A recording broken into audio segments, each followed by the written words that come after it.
प्रिय दर्शकों, आज मैं आप सभी के सम्मुख उपस्थित हूँ एक बहुत ही सुंदर प्रसंग लेकर।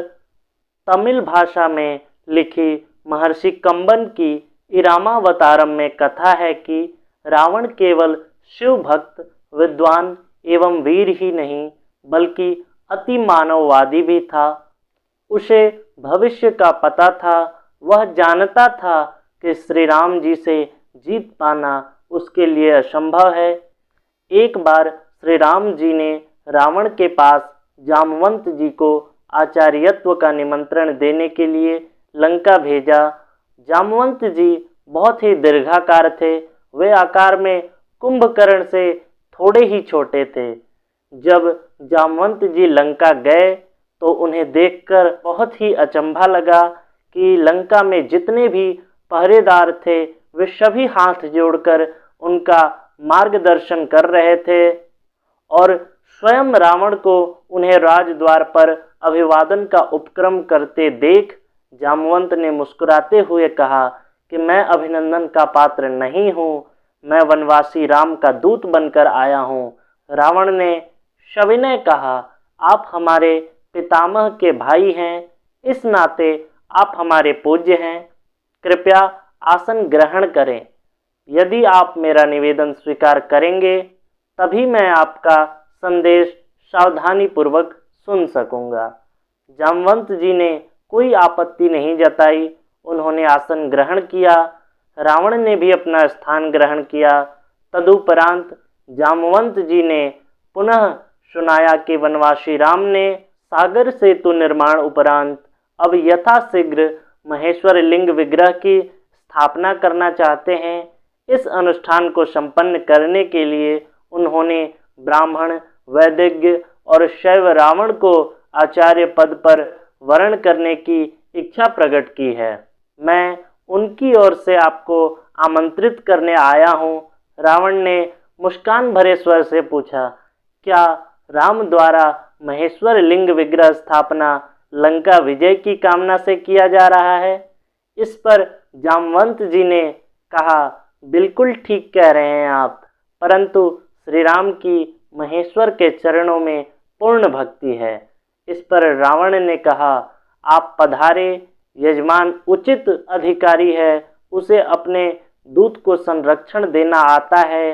राम से कहिएगा कि मैं उनका आचार्यत्व स्वीकार करता हूँ। जामवंत को विदा करने के तत्काल उपरांत लंकेश ने सेवकों को आवश्यक सामग्री संग्रह करने हेतु आदेश दिया और स्वयं अशोक वाटिका में पहुँचे। जो आवश्यक उपकरण यजमान उपलब्ध न कर सके उसे जुटाना आचार्य का परम कर्तव्य होता है। अशोक उद्यान पहुँचते ही रावण ने सीता से कहा कि श्री राम लंका विजय की कामना से समुद्र तट पर महेश्वर लिंग विग्रह की स्थापना करने जा रहे हैं और मुझे आचार्य वरण किया है। यजमान का अनुष्ठान पूर्ण हो, यह दायित्व आचार्य का भी होता है। तुम्हें विदित है कि अर्धांगिनी के बिना गृहस्थ के सभी अनुष्ठान अपूर्ण रहते हैं। विमान आ रहा है, उस पर आप बैठ जाना। ध्यान रहे कि आप वहाँ भी रावण के अधीन ही रहेंगी। अनुष्ठान समापन उपरांत आप यहाँ आने के लिए विमान पर पुनः बैठ जाइएगा। स्वामी का आचार्य अर्थात स्वयं का आचार्य यह जानकर जानकी जी ने दोनों हाथ जोड़कर मस्तक झुका दिया।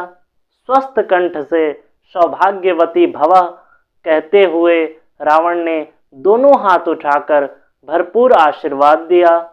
सीता और अन्य आवश्यक उपकरण सहित रावण आकाश मार्ग से समुद्र तट पर पहुँचे। आदेश मिलने पर आना कहकर सीता जी को उन्होंने विमान में ही छोड़ा और स्वयं राम के सम्मुख पहुँचे। जामवंत जी से संदेश पाकर भाई, मित्र और सेना सहित श्री राम जी स्वागत सत्कार हेतु पहले से ही तत्पर थे। सम्मुख होते ही वनवासी राम आचार्य दशग्रीव को हाथ जोड़कर प्रणाम किया। दीर्घायु भवः, लंका विजयी भवः, दशग्रीव के आशीर्वचन के शब्दों ने सबको चौंका दिया। भूमि शोधन के उपरांत आचार्य रावण ने यजमान से कहा, अर्धांगिनी कहाँ है, उन्हें यथास्थान आसन दें।